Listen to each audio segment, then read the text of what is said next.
Niklas Luhmann nació en Lohn-Bacher, Baja Sajonia, en 1927. Falleció en 1998 a los 71 años. Luhmann es originalmente un jurista, posteriormente se convirtió en sociólogo que desarrolla desde la sociología una teoría de la sociedad de una extrema visión teórica. Son varios elementos de la formación de Luhmann que conviene tener en cuenta para comprender el alcance de su obra. Su formación jurídica pesa sobre el conjunto de su obra y sus estudios sobre la teoría del derecho han sido ampliamente reconocidos en los ámbitos jurídicos. Asimismo, deben destacarse sus análisis de la burocracia y de la teoría de la administración, que inciden en el análisis de uno de los fenómenos más relevantes de la sociedad contemporánea.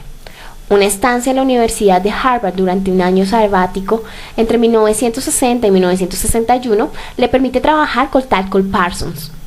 El contacto con Parsons es especialmente importante para él. Parsons representa uno de los últimos intentos de elaborar una teoría general de la sociedad basada en una propuesta funcionalista. Luhmann asume ambos intentos, aun cuando lo hace a modo crítico. El intento de elaborar una teoría general de la sociedad es un constante deseo de la obra de Luhmann y la presencia del funcionalismo dinámico, denominado estructuralismo funcional, que se aparta del funcionalismo de Parsons, es asumido como un método de trabajo por Luhmann. A su regreso de los Estados Unidos, Luhmann consolida su situación académica como profesor de sociología en la Universidad de Bielefeld. Allí se dedica a la tarea de elaborar una teoría general de la sociedad. La productividad de Luhmann es asombrosa y queda recogida en más de 30 libros y 300 artículos. Luhmann considera que las ideas tardías de Parsons son la única teoría general suficientemente compleja para formar la base de un nuevo enfoque sociológico que refleja los últimos descubrimientos de los sistemas biológico y cibernético. Sin embargo, distingue dos problemas del enfoque de Parsons. Primero, no deja espacio a la autorreferencia y, de acuerdo con Luhmann, la capacidad de autorreferencia de la sociedad tiene una importancia central para nuestra comprensión de ella como un sistema. Segundo, Parsons no reconoce la contingencia. Como consecuencia de ello, Parsons no puede analizar adecuadamente la sociedad moderna tal como es, porque no contempla la posibilidad de que pueda ser diferente. La clave para comprender qué significa un sistema para Luhmann la encontramos en la distinción entre un sistema y su entorno. En lo fundamental, la diferencia entre los dos es su grado de complejidad. La teoría no ofrece ni utopías ni modelos de sociedades ideales. La teoría luhmanniana presenta, en cambio, un poderoso instrumental analítico que permite comprender el funcionamiento de la sociedad, los subsistemas y las organizaciones. La complejidad, que en la perspectiva luhmanniana no es vista como un obstáculo ni una dificultad para la construcción de un sistema, se constituye en la condición que hace posible al sistema. Un sistema surge en un proceso de reducción de complejidad. Es menos complejo que su entorno y sus límites respecto de él no son físicos, sino de sentido. Simplificar la complejidad implica la obligación de seleccionar. Verse forzado a seleccionar entraña contingencia porque siempre se puede hacer una elección diferente, y la contingencia implica riesgo. Uno de sus intereses más importantes se ubica precisamente en lo contingente, en la pregunta por las otras posibilidades en los equivalentes funcionales que podría ofrecer soluciones comparables a un mismo problema. Aunque nunca pueden ser tan complejas como su entorno, los sistemas desarrollan nuevos subsistemas y establecen varias relaciones entre esos subsistemas, con el fin de relacionarse mejor con el entorno. Si no lo hacen, se verán superados por la complejidad del entorno. La tesis luhmanniana de que para cada sistema el entorno es más complejo que el sistema mismo no supone ninguna constante en el gradiente de complejidad. Por lo general se considera válido, por ejemplo, que la evolución solo es posible con un excedente de complejidad en el entorno de los sistemas. En dicho sentido, existe coevolución entre sistema y entorno. Los sistemas tienen límites, y eso es lo que hace diferente al concepto de sistema del de estructura. Los límites no pueden ser pensados sin un antes y presuponen, por tanto, la realidad de un más allá y la posibilidad de rebasarla. Por eso, desde una intelección general, desempeñan la doble función de separación y unificación entre sistema y entorno. Límite es aquello que separa el sistema del entorno y que a la vez indica lo que es sistema, diferenciándolo de lo que es entorno. Desde el punto de vista de la teoría del sistema de Luhmann, el rasgo principal de la sociedad moderna es el proceso creciente de la diferenciación sistémica como modelo de abordar la complejidad del entorno. La diferenciación es la réplica dentro de un sistema de la diferencia entre un sistema y su entorno. Esto implica que en un sistema diferenciado hay dos tipos de entorno, uno común a todos los subsistemas y un entorno interno diferente para cada uno de los subsistemas. Por lo tanto, cada subsistema tiene un punto de vista diferente del entorno interno del sistema. Esto crea un entorno interno muy complejo y dinámico. El proceso de diferenciación es un medio para aumentar la complejidad del sistema, porque cada subsistema puede hacer diferentes conexiones con otros subsistemas. Permite más variación dentro del sistema con el fin de responder a la variación del entorno. La mayor variación que provoca la diferenciación no solo permite mejores respuestas al entorno, sino que acelera también la evolución. Recordemos que la evolución es un proceso de selección a partir de la variación. Cuanta más variación, mejor es la selección. Sin embargo, Luhmann afirma que solo se han desarrollado unas pocas formas de diferenciación interna.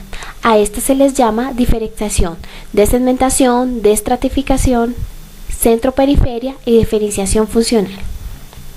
Diferenciación de segmentación. Es aquella que divide las partes del sistema sobre la base de la necesidad de realizar funciones idénticas una y otra vez. Diferenciación de estratificación. Es una diferenciación vertical de acuerdo con el rango o estatus que se ocupa en un sistema concebido como una jerarquía. Cada rango cumple una función determinada y distintiva en el sistema. Diferenciación centro-periferia. El tercer tipo de diferenciación, el que se establece entre el centro y la periferia. Es un vínculo entre la diferenciación de estratificación y la de segmentación. Por ejemplo, algunas empresas de automóviles han construido fábricas en otros países. No obstante, los cuarteles generales de la empresa permanecen en el centro, dirigiendo y hasta cierto punto controlando las fábricas de la periferia. Diferenciación de los sistemas funcionales es la forma más compleja de diferenciación y la que domina la sociedad moderna. En un sistema, cada función se atribuye a una unidad particular. Por ejemplo, una empresa de fabricación de coches tiene departamentos funcionalmente diferentes, como el de producción, administración, contabilidad, planificación y personal. La diferenciación funcional es más flexible que la diferenciación de estratificación, pero si un sistema no cumple su cometido, el sistema entero tendrá grandes dificultades para sobrevivir. Sin embargo, si todas las unidades cumplen su función, las diferentes unidades pueden alcanzar un alto grado de independencia. La diferenciación funcional crea al menos un problema central a la sociedad moderna. Lo que necesita la sociedad en su conjunto puede no satisfacer un sistema funcional. Puede no existir un sistema funcional con un código que represente adecuadamente el problema. Por lo general, es la diferenciación funcional la que crea este tipo de problemas. La diferenciación funcional requiere un desplazamiento de los problemas desde el nivel de la sociedad al nivel de los subsistemas. Todos los subsistemas ganan independencia y flexibilidad al tomar decisiones conforme a sus propios códigos. Sin embargo, todos dependen de otros subsistemas para impulsar el conjunto del sistema social. En pocas palabras, el resultado de una mayor independencia de los sistemas funcionales es una mayor vulnerabilidad del sistema social en su conjunto. El concepto de autorreferencia designa la unidad constitutiva del sistema consigo mismo, unidad de elementos, de procesos, de sistema. Consigo mismo quiere decir independiente del ángulo de observación de otros. El concepto no solo define, sino que también incluye la afirmación de un estado de cosas, ya que sostiene que la unidad no solo puede llevarse a cabo mediante una operación relacionante. La autorreferencia hace uso justamente de la operación que constituye a lo propio. Se puede denominar a un sistema como autorreferente cuando los elementos que lo constituyen están integrados como unidades de función y en todas las relaciones entre estos elementos corre paralela a una remisión a la autoconstitución. Así, los sistemas autorreferenciales operan necesariamente por autocontacto y no tienen ninguna otra forma de relación con el entorno que no sea ese autocontacto. Para hacer más comprensible en qué medida el concepto de la autorreferencia se distingue de las discusiones antiguas sobre la autoorganización, Luhmann recorre a la designación de la autopoiesis. A este nivel de discusión, el concepto de autopoiesis de Humberto Maturana significa un elemento nuevo. Los sistemas autopoiéticos son los que producen por sí mismos no solo sus estructuras, sino también los elementos de que están compuestos. precisamente en la trama de estos elementos. Luhmann usa el término para referirse, entre otros, a los sistemas económico, político, jurídico, científico y a las burocracias. Los sistemas autopoieticos tienen las 4 características siguientes. Primero, los sistemas autopoieticos producen los elementos fundamentales que forman el sistema. Segundo, los sistemas autopoieticos están autoorganizados en 2 sentidos. Organizan sus propios límites y sus estructuras internas. Organiza sus propios límites distinguiendo entre lo que hay en el sistema y lo que hay en el entorno. Tercero, los sistemas autopoieticos son autorreferenciales. Cuarto, un sistema autopoiético es un sistema cerrado. Esto significa que no hay conexión directa entre el sistema y su entorno. Un sistema trata con sus representaciones del entorno. Luhmann afirma que la sociedad es un sistema autopoiético. Cumple las 4 características que se acaban de enumerar. La sociedad produce sus propios elementos básicos, establece sus propios límites y estructuras, es autorreferencial y es cerrado. El elemento básico de la sociedad es la comunicación, y la comunicación la produce la sociedad. La comunicación tiene todas las propiedades necesarias para la autopoiesis del sistema, puesto que es una operación genuinamente social. La consecuencia inmediata que se deriva de que lo social es una operación de comunicación es que la sociedad no existe como objeto. La sociedad es pura comunicación y por tanto es solo posible acercarse a ella mediante distinciones. La sociedad opera como una gigante estructura objetiva que nadie ha visto. Una manera de distinguir los elementos de un sistema es por medio de un código, entendido como el lenguaje básico de un sistema funcional. Un código se usa para limitar el tipo de comunicación permisible. Toda comunicación que no usa el código no es una comunicación perteneciente al sistema en cuestión. En la teoría del sistema de Luhmann, ningún sistema usa y comprende el código de otro sistema. No hay manera de convertir el código de un sistema en código de otro, porque los sistemas son cerrados, solo pueden reaccionar a cosas que pasan en su entorno. El sistema social basado en la comunicación crea estructuras sociales con el fin de resolver lo que Luhmann denomina el problema de la doble contingencia. La doble contingencia hace referencia al hecho de que toda comunicación debe tener en cuenta el modo en que se recibe, pero también sabemos que el modo en que recibe depende de la opinión que tiene el receptor del comunicador. Esto forma un círculo imposible.